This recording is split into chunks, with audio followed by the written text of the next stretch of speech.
그렇습니다. 믿음은 하나님의 은혜를 누리는 것입니다. 주님이 복음으로 다 이루신 십자가 부활의 복음의 은혜, 이제도 살아계셔서 성령으로 복음의 역사를 나타내시는 하나님의 은혜를 누리는 것인데, 그것은 우리 인간적인 노력으로 누리는 것이 아니고 믿음으로 자기를 부인하고 순종할 때 성령께서 함께 하셔서 우리에게 복음의 성취가 이루어지게 하실 줄로 믿습니다. 오늘도 이런 은혜가 있게 되시길 주의 이름으로 축원합니다. 각 가정에서 예배하는 모든 성도님들에게도 믿음으로 예배하시고 성령께서 예배하시는 그 자리자리마다 임재하시고 감동하시는 역사들이 있게 되시길 주의 이름으로 축원합니다. 할렐루야. 이제 우리가 9월달 접어들어서는 시편의 말씀을 같이 좀 묵상하고 나누려고 합니다. 시편은 전체가 다 150편으로 되어 있습니다. 그런데 이 시편을 가만히 이렇게 읽다 보시면 오늘 1편 위에 제1권이다 이렇게 구별해 놓은 것처럼 제1권, 2권, 3권, 4권, 5권까지로 구별해 놨습니다. 그래서 제1권부터 5권까지 구별해 놓은 것은 구약의 창세기, 출애굽기, 레위기, 민수기, 신명기 5권의 성경을 근거로 해서 이렇게 나누는 그 배경이 되는 그런 모습으로 나눠놨는데, 오늘 1권은 1편부터 41편까지의 말씀입니다. 1권은 그래서 창세기를 기준으로 해서 창조주 하나님과 피조물된 우리 인간의 그 관계, 어떤 모습으로 신앙하는 것이 복된 것인지 거기에 대해서 말씀하고 있는 것이 1권이다 이렇게 볼 수가 있습니다. 이 시편을 이제 집필하고 쓴 그런 동기는 크게 두 가지라고 합니다. 뭔가 하면 하나님의 백성들이 그 삶의 현장에서 자기들이 느끼고 체험한 하나님에 대한 그런 고백, 그런 노래, 찬송, 이런 것들이 시편의 내용이고, 그것들이 나중에 이제 정리가 돼서 공중 예배 때나 또는 개인 예배 때에 이게 이제 읽혀지고 암송되고 묵상되고 하면서 쓰임을 받았다는 것입니다. 바라기는 이 시편을 우리가 나누면서 우리 교회 모든 성도님들에게도 우리의 삶의 현장에서 살아계셔서 함께 하시는 그 주님에 대한 체험, 경험, 그런 것들이 고백이 되고 증거가 되고 그리고 찬양이 되고 하나님께 영광 돌리는 역사가 많이 나타나게 되시길 주의 이름으로 축원합니다. 우리가 늘 신앙하면서 느낍니다만 시편에는 하나님께 대한 신앙의 고백과 찬양, 하나님께 돌리는 영광, 이게 아주 풍성한 내용인 것을 알 수가 있어요. 그래서 어떻게 이렇게까지 찬송할 수 있고 이렇게까지 영광을 돌릴 수 있나 하는 정도로 풍성해요. 사실 우리 심령은 아주 너무나 메말라요. 그래서 이 시편을 많이 보시고 예배 시간뿐 아니라 평상시도 많이 보시고 우리 안에 하나님의 은혜로 충만해지게 되시기를 예수님의 이름으로 축원합니다. 오늘 시편 1편의 내용은 시편 전체 150편의 전체 내용을 다루는 그런 아주 핵심이고 근본적인 내용이 여기 들어있다 이렇게 볼 수가 있습니다. 그래서 그 내용을 복 있는 사람이다, 복 있는 사람이 어떤 사람인가 하는 것에 대해서 말씀하고 있습니다. 여러분, 진짜 복을 받은 사람이 어떤 사람이 복을 받은 사람이겠어요? 우리 생각에는 이제 이게 복 받는다고 그러니까 건강의 축복도 받고 물질의 축복도 받고 출세도 하고 성공도 하고 자식도 잘 되고 남편도 잘 되고 이렇게 받는 것을 생각을 합니다. 그런데 우리가 이게 조금만 더 생각해 보면 받는 것만 가지고서 복이다 이렇게 얘기할 수 없다 하는 것을 깨닫게 됩니다. 옛사람들은 이 오복이다고 하는 것을 많이 강조를 했는데 옛말에 조금 이 위에 있는 계층의 사람들, 양반 계층의 사람들은 오복을 뭐라고 그랬는가 하면 오래 사는 거, 이제 물질의 부자가 되는 거, 세 번째는 강령, 건강하고 평안하게 사는 거, 그 다음에 네 번째는 유호덕, 그래서 이제 그걸 자기 혼자만 누리지 않고 주변의 사람들에게 나눌 수 있는 덕이 되는 삶을 사는 이 유호덕, 그리고 다섯 번째는 고종명, 그래서 잘 살다가 잘 죽는 거, 근데 옛 사람들은 객사하면 이건 아주 잘못되는 걸로 생각을 해서 집안에서 가족들과 자 이게 유언도 나누고 그리고 죽는 거 고종명 이걸 오복이다 이렇게 얘기를 했어요. 그런데 밑에 서민들은 입장이 조금 달라서 그중에 조금 내용이 다른 게 있다고 합니다.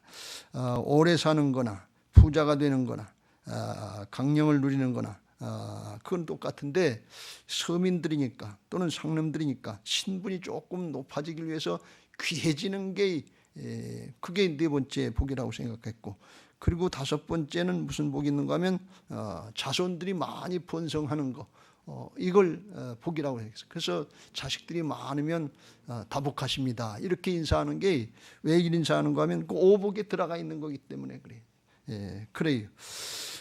우리 교회도 어르신들이 많고 그러신데 정말 건강하게 평안하게 오복을 잘 누리시다가 고종명들 하시길 주의 이름으로 축원합니다.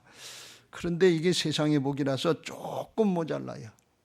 고종 잘 죽는 것까지만 얘기를 했지 죽고 나서는 어떻게 되는 건지 그것까지는 얘기를 안 하시죠. 그걸 오늘 복 있는 사람에서 하나님은 가르쳐 주고 계신 것을 믿으시기 바랍니다.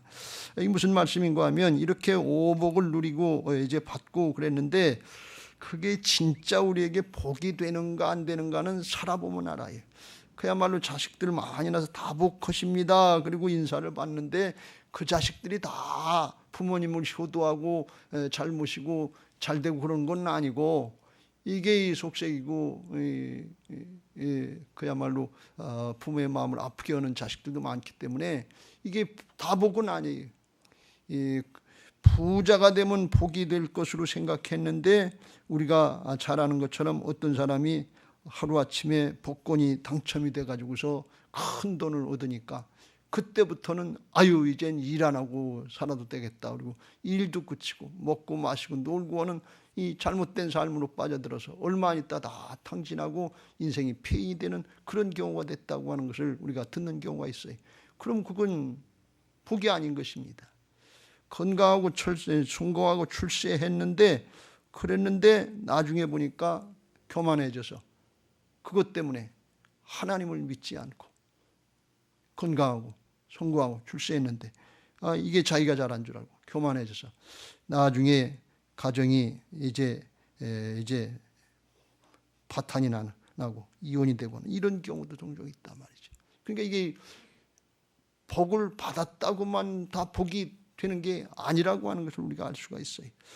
그래서 이 복 자체가 복이라고 성경에서 그걸 가지고 말씀하시지 않고 성경은 진짜 복이 되려면 사람이 복이 돼야 된다. 그걸 하나님이 허락하신 복을 감당할 수 있는 능력 있는 사람이 돼야 되고 그걸 하나님의 뜻대로 자기를 위해서 주변의 사람을 위해서 하나님을 향해서 선용할 수 있는 사람이 복 있는 사람이다 그런 말씀이에요. 실제로 그런 것입니다. 그래서 성경은 복 자체를 복이라고 말씀하시지 않고 복 있는 사람 그 사람에 대해서 강조하고 말씀하시는 것을 볼 수가 있습니다. 여기 오늘 본문의 1절에도 복 있는 사람은 그랬습니다. 사람에 대해서 말씀하고 있지 복 자체를 말씀하고 있지 않은 것을 우리가 알 수 있습니다. 그래서 복 있는 사람이 될 때 그 하나님이 주신 복을 감당할 수 있는 능력이 있고 선용할 수 있는 능력이 있는 사람이 될 때 복 있는 사람이 되고 아주 유익한 사람이 되게 될 줄로 믿습니다. 여러분 모두 하나님의 말씀에 근거해서 합당한 그런 복 있는 사람들이 되시길 주의 이름으로 축원합니다. 할렐루야. 그럼 복 있는 사람이 어떤 사람인가에 대해서 오늘 성경의 1절, 2절, 3절에 쭉 말씀하고 있는데 한마디로 사람을 따르지 않고 하나님을 따르는 사람이 그 사람이 복 있는 사람이다 그랬어요. 왜 갑자기 이런 말씀을 하는가 하면 1절에 그랬어요. 복 있는 사람은 악인들의 꾀를 따르지 아니하며 죄인들의 길에 서지 아니하며 오만한 자들의 자리에 앉지 아니하고 오직 여호와의 율법을 즐거워하여 그의 율법을 주야로 묵상하는 자로다 그랬어요. 하나님이 허락하신 복을 감당할 수 있는 능력 있는 사람, 선용할 수 있는 사람이 복 있는 사람이라고 그랬는데 그 사람은 어떤 사람이야? 사람을 따라가는 사람은 그게 안 된다는 거예요.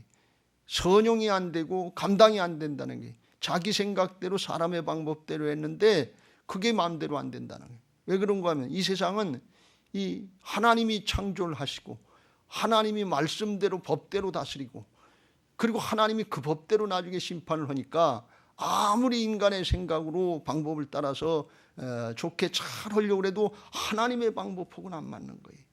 하나님이 가르친 법하고는 안 맞는 거예요. 그러니까 그게 복 있는 사람이 안 된다니, 실제로 또 그런 결과가 나타나게 되는 것을 볼 수가 있어요. 여기 악인이라고 하는 것은 다른 사람에게 해를 끼치는 것이 악인데, 뭐 악을 끼치려고 해를 주려고 해서가 아니라 이기적인 죄성의 삶을 살면 상대방에겐 해가 되는 거예요.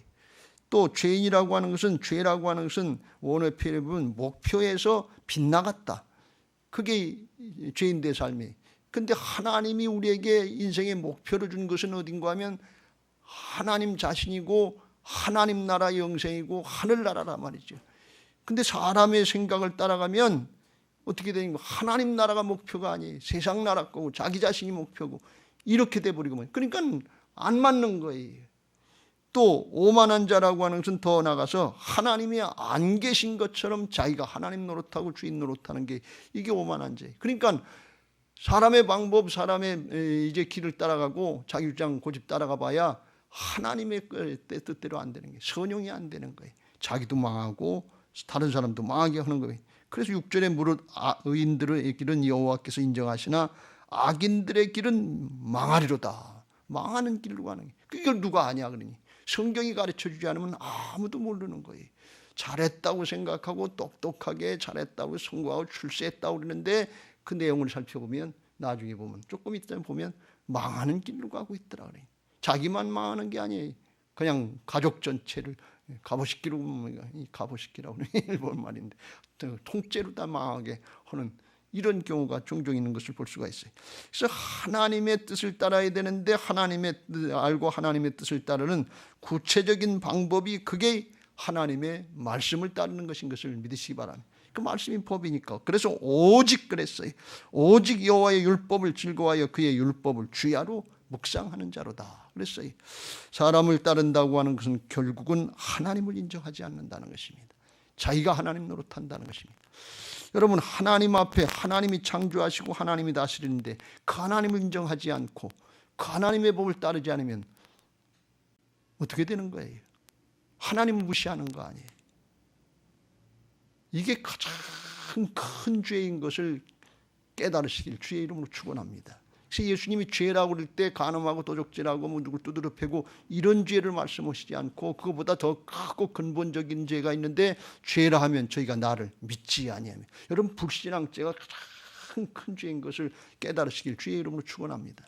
늘 강조합니다만 임금님 앞에 죄인들이 여러 가지 쭉 서 있어요. 재판받으러 와 있는데 한 사람은 폭행죄고, 한 사람은 간음죄고, 한 사람은 사기죄고, 한 사람은 미워하는 죄고, 맨 마지막에 사람은 누군가 하면 반역죄예요. 그럼 누가 큰 죄? 임금님 앞에 반역죄가 가장 크죠. 이건 삼족을 멸할 죄는, 하나님 앞에 우리는 불신앙을 한다고 하는 게 반역죄예요. 가장 큰 죄예요. 세상 사람들이 이걸 모르는 거예요. 난 잘못한 거 없다, 착하게 살았다, 선하게 살았다, 다른 사람에게 악한 일 한 적 없다, 이런데 하나님 앞에 불신앙을 하는 게 이게 반역죄고 가장 큰 죄인 걸 모르는 거예요. 그리고 아무리 똑똑하게 아무리 열심히 살았다고 그러는데 그게 하나님 앞에는 통하지가 않는 거예요. 여러분, 우리가 이걸 잘 깨닫고 하나님 앞에 우리가 알건 모르건 어떻게 해서 하나님 믿게 되는지 잘 알 수 없는 경우도 있지만, 정말 하나님으로 알고 믿고 따르는 믿음 생활을 하게 된 거, 이게 아주 가장 큰 은혜요 축복인 걸 아시고 감사하면서 믿음 생활을 하시길 주의 이름으로 축원합니다. 할렐루야. 내가 똑똑해서 예수님 믿게 된 게 아니에요. 내가 세상 학문을 많이 해서 하나님 믿게 된 게 아니에요. 하나님의 은혜의 인도를 받게 된 것을 믿으시기 바랍니다. 그렇잖아요. 그래서 사람을 따르지 않고 하나님을 따르는 사람이 이게 복인 것입니다. 어느 정도로 복이냐? 3절, 그는 시냇가에 심은 나무가 철을 따라 열매를 맺으며 그 잎사귀가 마르지 아니한 같으니 그가 하는 모든 일이 다 형통하리로다. 모든 일이 다 형통하다는 것은 한마디로 우리가 늘 말씀하는 얘기하는 만사형통이라는 거예요. 만사형통. 어떻게 만사형통이 될 수 있을까? 그런데 주님이 만사형통 되게 하신다고 하나님이 그렇게 말씀하시는 게, 오늘 말씀을 듣고 그게 믿어지게 되시길 주의 이름으로 축원합니다. 이 부분에 대해서 예레미야 17장 5절부터 8절에 어떤 사람이 복 있는 사람이고 어떤 사람이 복이 없는 사람인지 조금 더 우리가 쉽게 이해할 수 있게 말씀하셨는데, 5절 6절 악인들 복이 없는 사람들은 어떤 사람이냐. 여호와께서 이와 같이 말씀하시니라. 무릇 사람을 믿으며 자신을 믿든 다른 사람을 믿든 사람을 믿으며 육신으로 그의 힘을 삼고, 육신의 지식이든지 경험이든지 자기 노력이든지 힘이든지 육신으로 그의 힘을 삼고 마음이 여호와에서 떠난 그 사람은 저주를 받을게.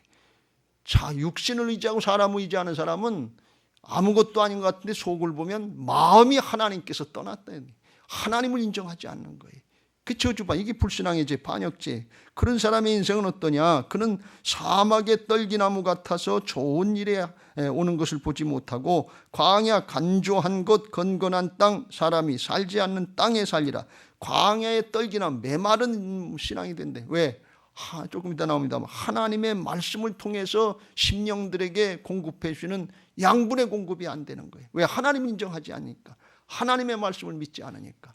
그런데 무릇 여호와를 의지하며 여호와를 의뢰하는 그 사람은 복을 받을 것이라. 한마디로 하나님을 인정하고 하나님을 따르는 경외하는 사람들은 복을 받을 것이다. 그의 인생은 어떠냐? 그는 물가에 심겨진 나무가 그 뿌리를 강변에 뻗치고 더위가 올지라도 두려워하지 아니하며 그 입이 청청하며 가무는 해도 걱정이 없고 결실이 그치지 아니함 같으리로다. 할렐루야. 이건 한마디로 물가에 심겨진 나무인데, 물가에 심겨진 나무는 뿌리가 강변에 이렇게 뻗쳐서 거기서 양분이 다 올라오기 때문에 자기 노력으로다가 결실을 맺는 게 아니에요. 가만히 있어도 저절로 결실을 맺게 되고 잘 되는 것이, 이게 하나님을 경외하는 사람의 축복인 것을 믿으시기 바랍니다. 요한복음 15장에 너희가 내 안에 내가 너희 안에 있으면 절로 결실을 맺는다고 그랬어요. 그게 그 표현이에요. 여러분, 하나님을 섬길 때 하나님이 도우시는 은혜가 있어서 이와 같이 그 말씀이 양분이 되고 공급이 돼서 절로 결실을 맺게 되는 것을 믿으시기 바랍니다. 여러분 잘 생각해 보세요. 여러분의 신앙은 메마른 신앙 같습니까? 은혜가 충만한 신앙 같습니까? 은혜가 오늘 아주 이 예배가 제한되는 때 하나님 앞에 나와서 예배하고 하나님의 전을 향해서 예배하시는 성도님들 마음속에 은혜가 충만하시죠? 그래요. 그 은혜가 충만하시길 주의 이름으로 축원합니다. 그런데 메말라서 감사가 안 나오고 찬송이 안 나오고 기도가 안 나오고 하나님 앞에 뭘 나한테 주신 은혜가 있는가, 이렇게 생각되는 분들도 사실 많을 수 있어요. 문제가 많고 어려움이 많으니까. 그런데 오늘 그 이유가 뭔가 하는 것을 본문에서 말씀하고 있는 거예요. 왜 그런가 하면 하나님이 말씀으로다가 우리에게 양분을 공급해 주시는데, 그 말씀을 받을 때에 사람의 생각처럼 세상의 방법처럼 그런 것처럼 육신으로 그렇게 의지하고 하나님의 말씀을 하나님의 말씀으로 믿음으로 받지 않으면 메말라진다는 거예요. 양분이 공급이 안 되는 거예요. 그런데 하나님의 말씀을 하나님의 말씀으로, 창조주 하나님이요, 구원자 하나님이요, 공급자 하나님이요, 그 하나님의 말씀으로 믿음으로 받는 사람들에겐 양분이 돼서 심령의 공급이 되니까 은혜가 충만해지는 것을 믿으시기 바랍니다. 할렐루야. 여러분 다 하나님 앞에 예배하면서 은혜가 충만해지시길 주의 이름으로 축원합니다. 그런데 그렇지 않은 경우가 너무 많다는 걸 우리가 잘 알아요. 하나님 앞에 나와서 예배하면서도 하나님을 의지하는 마음으로 예배하는 것이 아니라 사람을 의지하는 마음, 내 생각, 내 지식, 내 경험, 이런 거 가지고 판단하다가 하나님의 말씀으로 받지는 못하는 거예요. 왜 메마르느냐? 하나님의 말씀의 공급, 은혜의 공급, 영혼의 심령의 공급이 말씀으로 되지 않기 때문에 그런 거예요. 여러분이 이런 예배를 드리고 있었다고 그러면 오늘부터 이거 싹 바꾸시길 주의 이름으로 축원합니다. 왜 그러냐? 그렇게 하면 메마른 심령이 돼요. 광야의 떡이나무 같은 심령이 돼요. 맺어지는 게 없어요. 성경대로 말씀하면 그 심령은 저주받은 심령이요 나중에 망하는 심령이 되는 거예요. 이게 얼마나 불쌍하냐 말이에요. 하나님을 차라리 몰라서 안 믿고 그런 결과가 나왔다 그러면 그러려니 하지만 하나님을 믿는다고 하면서 하나님을 안다고 하면서 예배한다고 하면서 메마른 심령이 되고 이게 안 되고 그러면 이건 뭐냐 말이죠. 이건 빨리 이것부터 바꿔야 될 줄로 믿습니다. 하나님은 우리를 복의 근원, 하나님 우리의 복의 근원이 되시고 복 주시기를 원하시는 하나님이신데 그걸 받아들이지 못하고서 여전히 신앙한다면서 내가 주인 돼가지고 내 생각, 내 판단, 내 지식, 내 경험 이걸 가지고 자르고 판단하고 있다고 그러면 이게 얼마나 어리석은 일이냐 말이죠. 이렇게 되지 않고 복 있는 사람 되시길 주의 이름으로 축원합니다.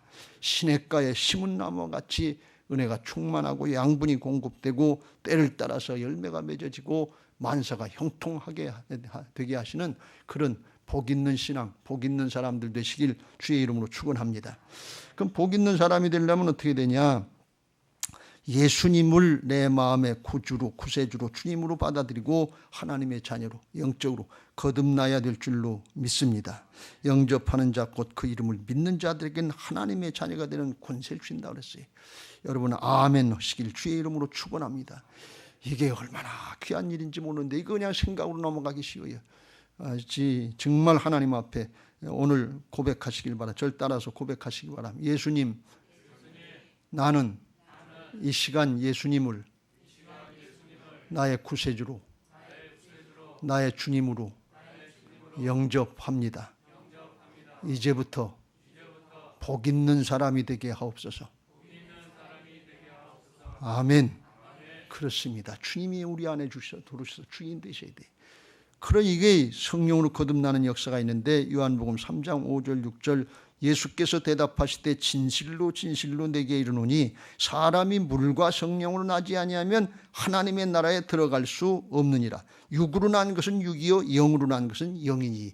그때 비로소 부모로부터 태어난 육신으로 끝나는 것이 아니라 우리의 속에 있는 죽었던 아담과 하와가 죄짓고 죽었던 영이 거듭나게 해서 영이신 하나님과 통할 수 있는 영적인 출생, 이걸 거듭난 리본 중생이라고 그러는데 다시 태어나서 하나님께 통하는 역사가 있는 것을 믿으시기 바랍니다. 그때부터 하나님의 말씀을 들으면 이게 마음에 은혜가 되는 거예요. 기쁨이 있는 거예요. 감사가 있는 거예요. 하나님의 역사가 있게 될 줄로 믿습니다. 그래서 그 말씀을 즐거워하면서 따르게 돼 있는 거예요. 묵상한다고 하는 것은 이제 생각도 하고 또 적용도 해서 삶으로 실천하는 거예요. 그렇게 할 때 3절에 나와 있는 것처럼 열매가 맺어지게 될 줄로 믿습니다. 마태복음 7장 17절 이후에 그래서 이렇게 믿음으로 하나님의 말씀을 즐거워하면서 따르고 사는 사람들에게는 사람도 좋은 나무로 바뀌고 아름다운 열매도 맺어진다 그랬어요. 그 열매로 안다고 그랬어요. 진짜 이게 믿음의 사람이 됐는지 안 됐는지 그냥 겉으로 지나가는 게 아니라 열매가 나타난다 말이죠. 그래서 아름다운 열매를 맺지 아니하는 나무마다 찍혀서 나중에 어디로 가냐? 불로 간다. 이건 지옥으로 가는 인생이다.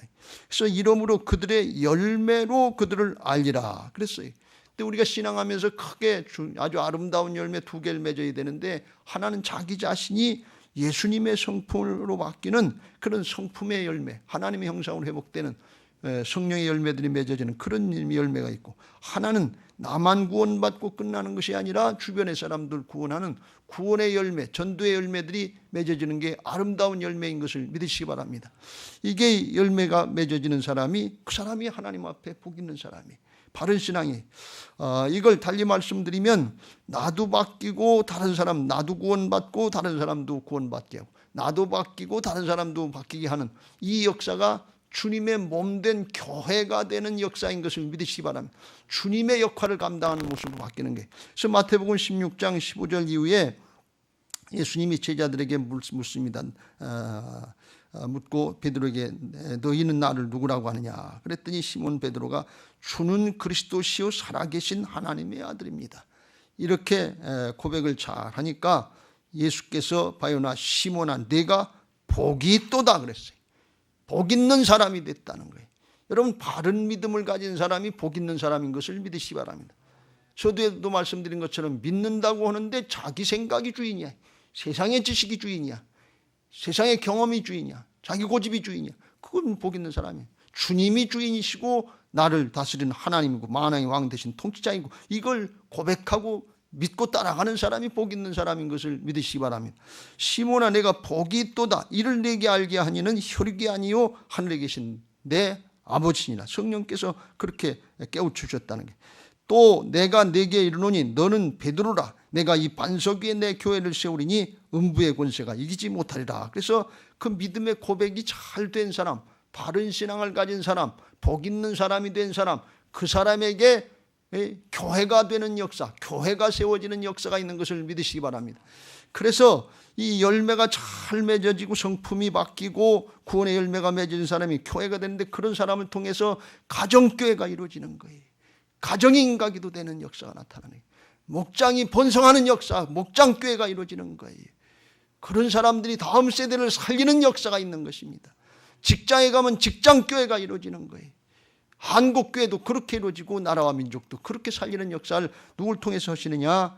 복 있는 사람, 올바른 신앙을 가진 사람을 통해서 하나님께서 열매 맺게 하시는 것을 믿으시기 바랍니다. 여러분 하나님 앞에 복 있는 사람은 막연하게 세상 복 받았다고 그걸 복이라고 말씀하시지 않아요.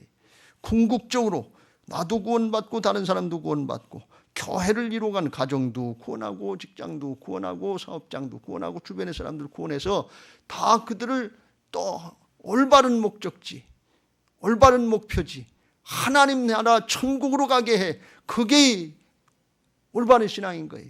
세상에서 성공하고 출세한 것 같은데 올바른 목표, 올바른 목적지가 아닌 지옥으로 갔다, 세상으로 끝났다. 그럼 그건 죄인이에요. 죄인은 목표가 달라요. 목표가 빗나간 거예요. 우리 목표를 똑바로 알고 목표에 똑바로 맞는 그런 열매를 맺는 복 있는 사람이 되시길 주의 이름으로 축원합니다. 그래야 하나님 앞에 영원히 복 있는 사람이.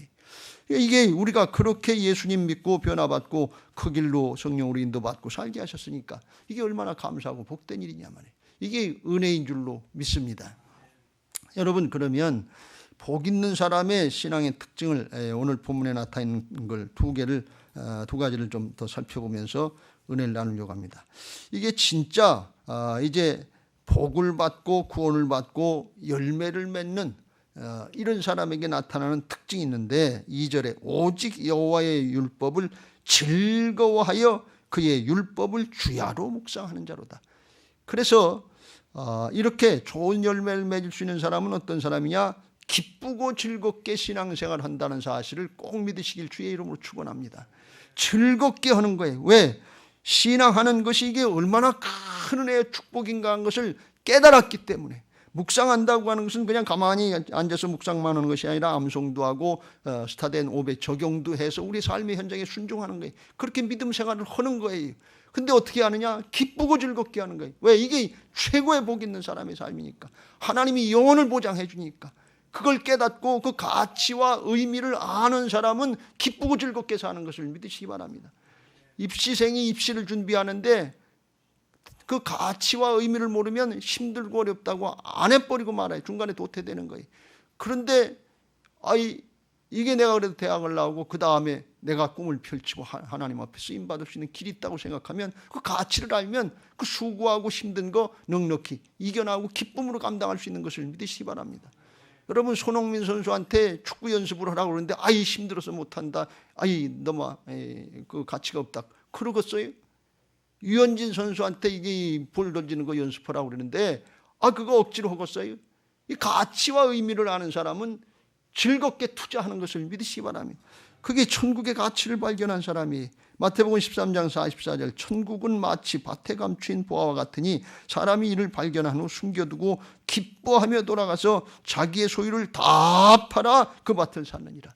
하나님께서 주시는 우리에게 기쁨과 즐거움은 세상의 부귀 영화 권세에 없어질 것으로 끝나는 것이 아니라 정말 하나님 나라까지 영원히 주어지는 신령한 기쁨인 것을 믿으시기 바랍니다. 영적인 축복인 것을 믿으시기 바랍니다. 거기까지 나가는 거예요. 그런데 이게 우리가 살다 보면 우리의 삶이 어렵고 힘들어서 이걸 잘 못 누리게 돼요. 지금 내가 죽게 생겼는데, 내가 어렵게 생겼는데, 그래서 이걸 아는 것 같으면서도 잘 못 누릴 때가 너무 많아요. 그게 우리의 현실의 문제예요.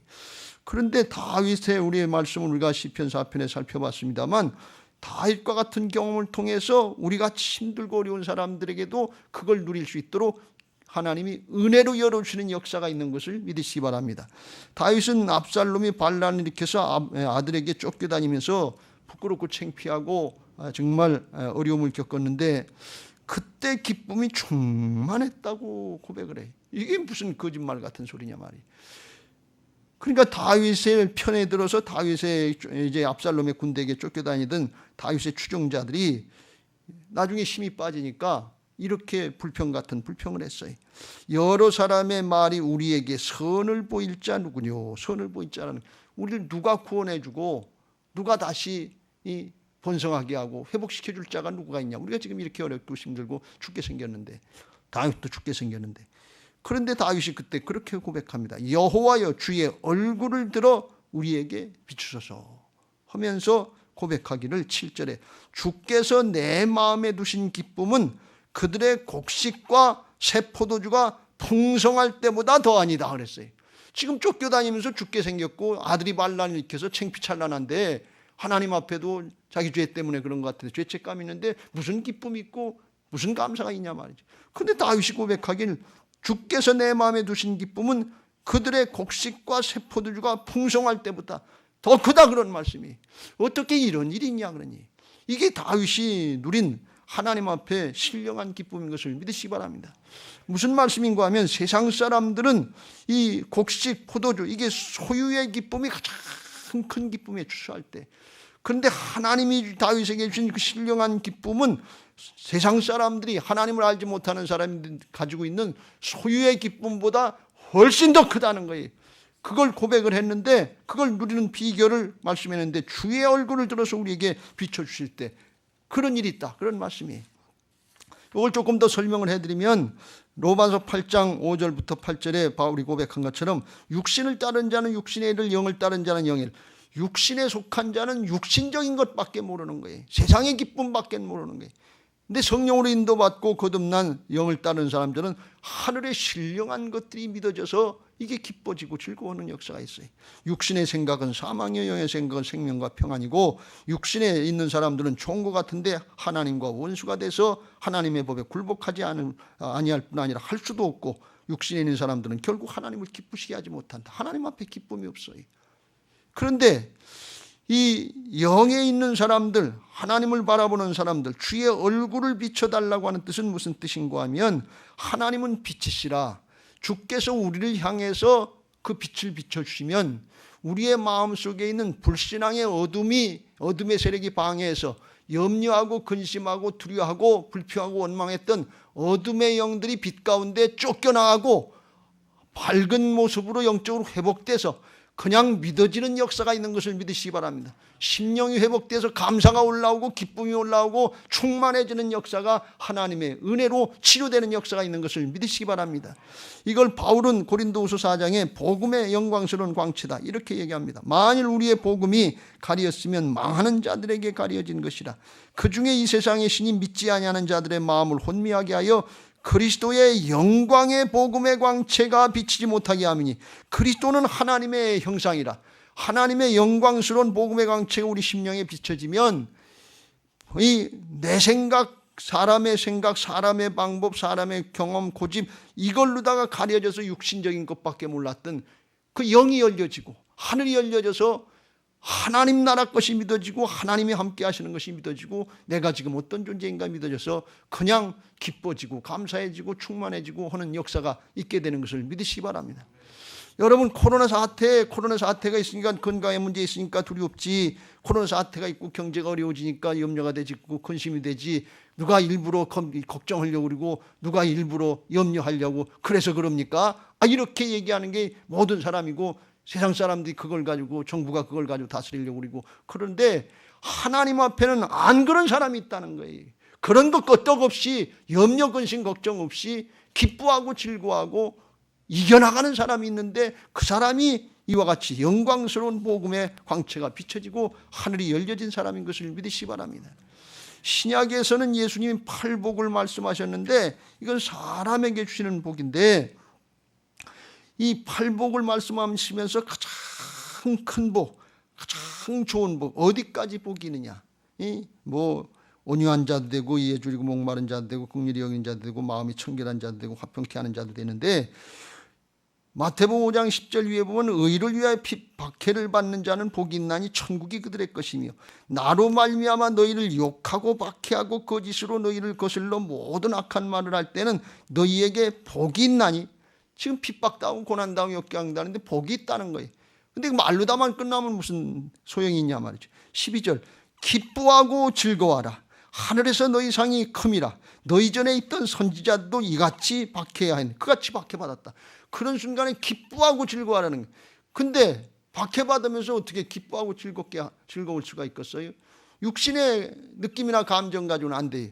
그런데 성경에 보니까 스데반 같은 인물은 돌에 쳐 맞아 죽어가면서도 성령에 충만해서 얼굴이 해같이 빛났다. 그리고 하나님의 영광스러운, 주님의 영광스러운 보좌를 바라보고서 주님이 하나님 보좌 우편에서 일어나서 자기를 맞아 주신다 그랬어요. 이게 진짜 하나님 나라가 열려지고 영적인 역사에 기쁨과 충만이 성령에 우리를 압도하시고 이끌으시는 역사가 있는 것을 믿으시기 바랍니다.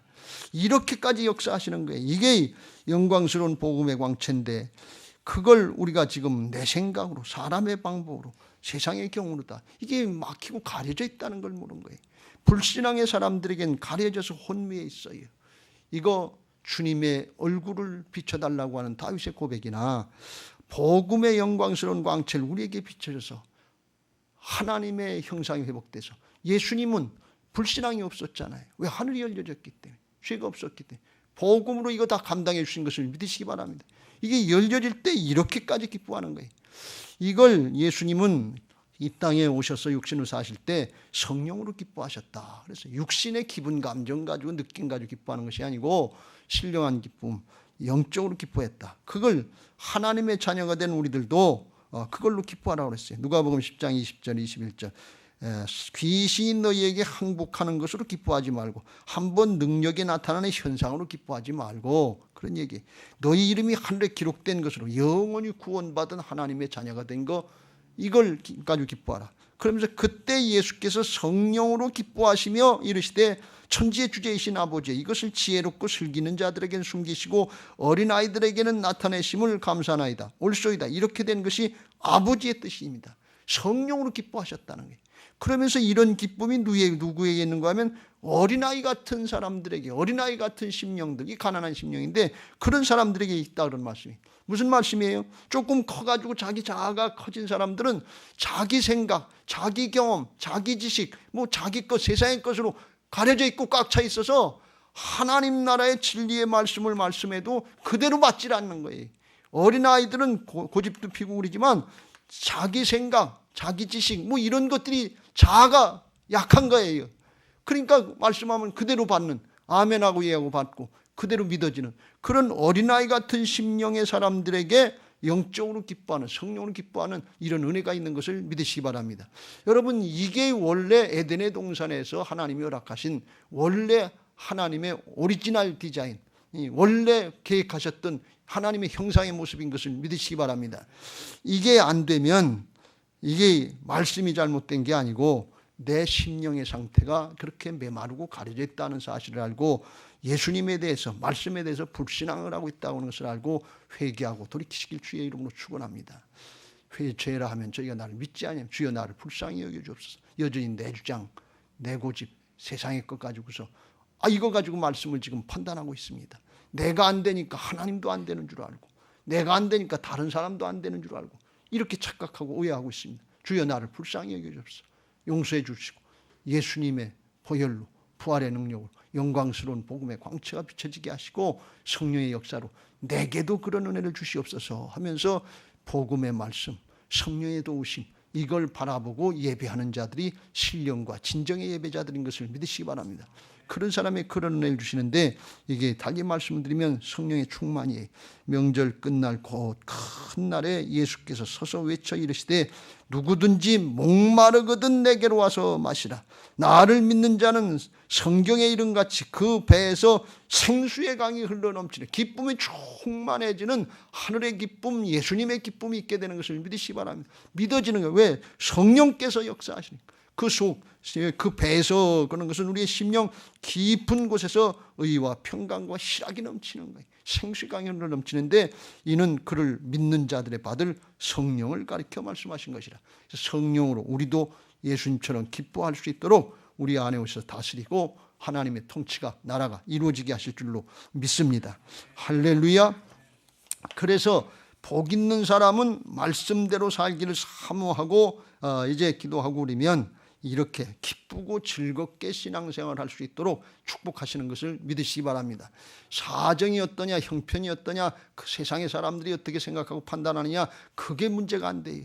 그걸 초월할 수 있는, 세상 것을 초월할 수 있는 하늘의 기쁨과 은혜가 있는 것을 믿으시기 바랍니다. 한 가지만 더 말씀드립니다. 어떻게 신앙하느냐. 복 있는 사람들은 3절 끝에 보면 모든 일이 다 형통하리로다. 모든 일이 다 형통한다. 만사가 형통케 되는 은혜가 있는 것을 믿으시기 바랍니다.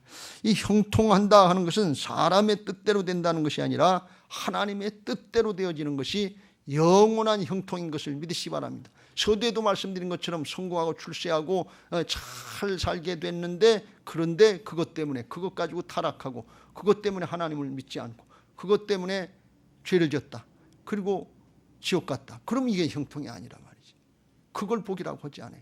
그래서 형통의 의미를 여호수아서 1장 7절 8절에 여호수아에게 하나님께서 그걸 가르쳐 주십니다. 오직 강하고 극히 담대하여 나의 종 모세가 내게 명령한 그 율법을 다 지켜내고 우로나 좌로나 치우치지 말라. 그리하면 어디로 가든지 형통하리니.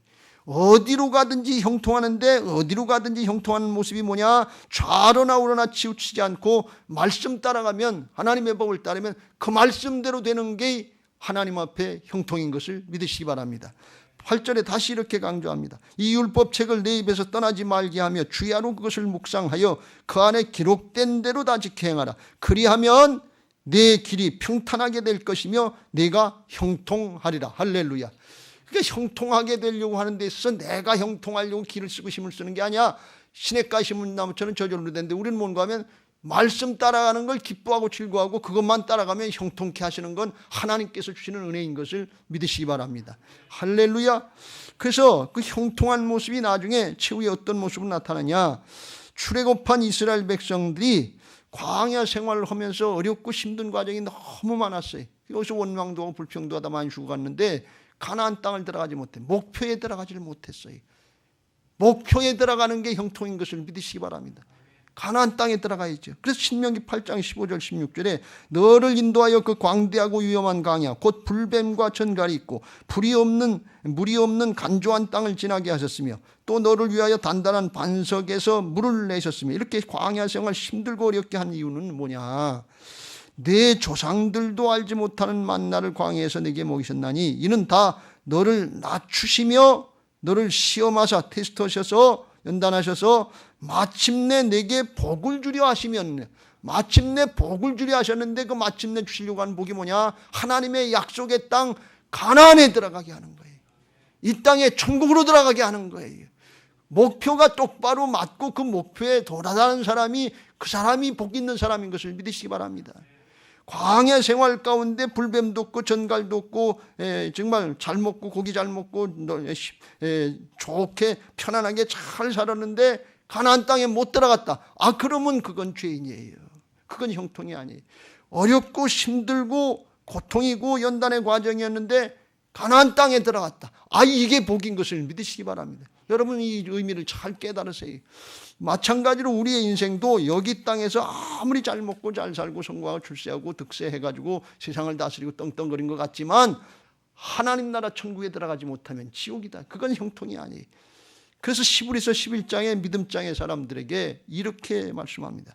이 사람들은 다 믿음을 따라 죽었으며 약속을 받지 못하였으되 그것들을 멀리서 보고 환영하며 또 땅에서는 외국인과 나그네 인생 그걸 증언하였으니 그들이 이같이 말하는 것은 자기들이 본향을 찾는 자임을 나타냅니다.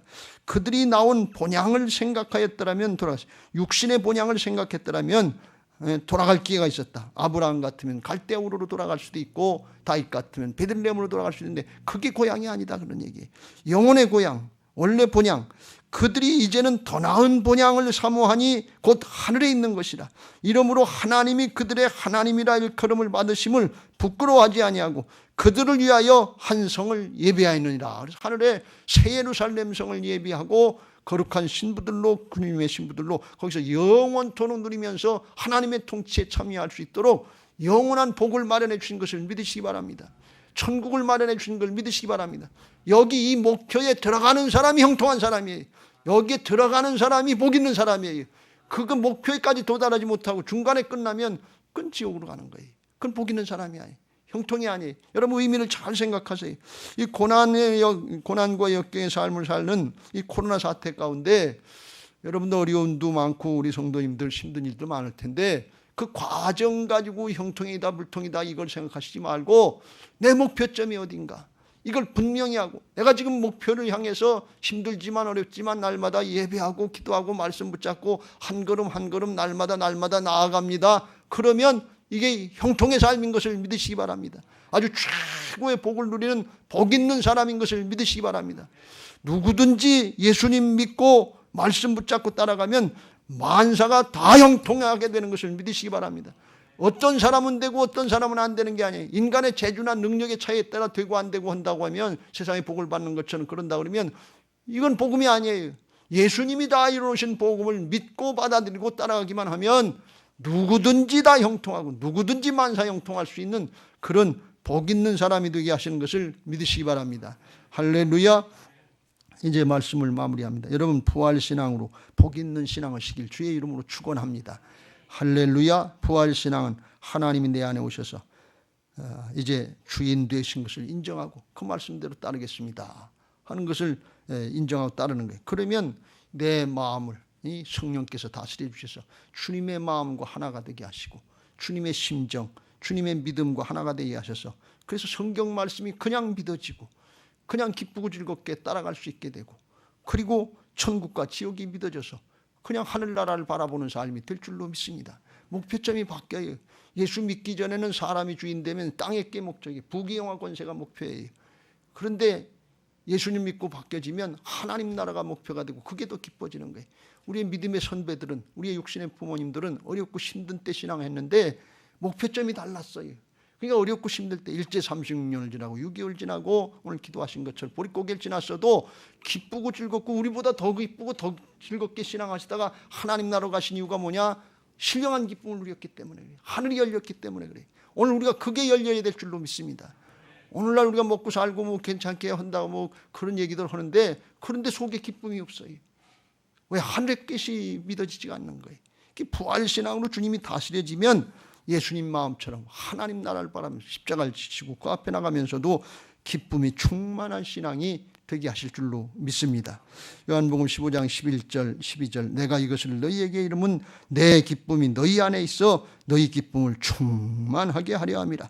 내 계명은 곧 내가 너희를 사랑한 것 같이 너희도 사랑하라 하는 이것이니라. 그래서 이 세상에 복 받는다고 그래서 받는 것만 가지고 기뻐했던 사람들이 예수님의 모습에 예수님의 영으로 생명을 거듭나서 이제 사랑하면서 사랑받는 게 아니라 사랑하면서 주면서 기뻐할 수 있는 하나님의 형상이 회복되는 언제든지 기뻐할 수 있는 이런 훌륭한 믿음의 사람들 복 있는 사람들로 변화되는 역사가 있는 것을 믿으시기 바랍니다.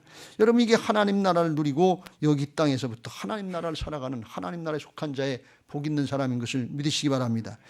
이제 우리가 이제 예배당 새 예배당 짓고 거기 들어갈 준비를 이제 하고 있는데 요한계시록 입은 예수 믿고 믿음 지킨 사람들이 고난, 핍박, 역경 다 당했지만 하나님 나라의 새 예루살렘 성으로 들어간다고 그랬어요. 그 새 예루살렘 성에 이게 그리스도의 신부들이에요.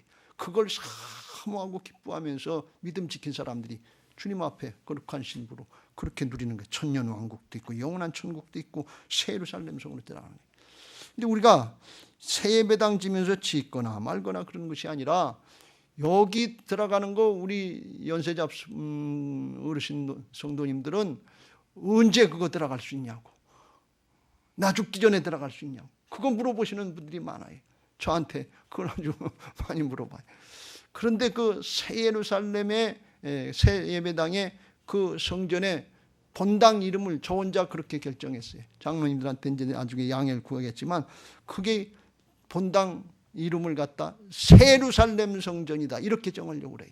그래서 하나님 나라의 새 예루살렘을 향해서 나가는 거룩한 신부들의 모습으로 우리가 여기서 준비하고 정말 또 준비하고 말씀 따르고 기쁘고 즐거운 신앙하다가 나중에 성전 짓고 새 예루살렘 성전 본당에 들어갈 수 있는 이런 은혜들이 있게 되시길 주의 이름으로 축원합니다. 기쁘고 즐거운 마음으로다가 하나님 나라에 들어가는 심정으로 이걸 준비하는 마음으로 우리가 여기서 주님의 주권자하고 따라가는 부활신앙으로 준비하고 교회 건축하고 들어갈 때는 그때는 우리가 새 예루살렘 성에 들어가는 심정으로 새 예루살렘 성전 본당에 들어가서 함께 예배하고 찬양하고 영광 돌리면서 복 있는 사람의 신앙을 모두 다 할 수 있게 되시기를 예수님의 이름으로 축원합니다. 할렐루야. 이제 우리가 받은 말씀 기억하면서 찬양하시고 복 있는 사람 되게 해달라고 같이 통성으로 기도하겠습니다. 기도 제목은 예배 시작 전에 보시고 기도하라고 띄워드렸으니까 그렇게 보시고 기도해 주시면 고맙겠습니다. 심령이 가난한 자는 천국이 저희 것이요 애통하는 자는 복이 있네 위로를 받을 것이요 하면서 그랬어요. 내게도 주소서 내가 복을 받기 원하네 오 내 주여 주소서 아멘 그랬습니다.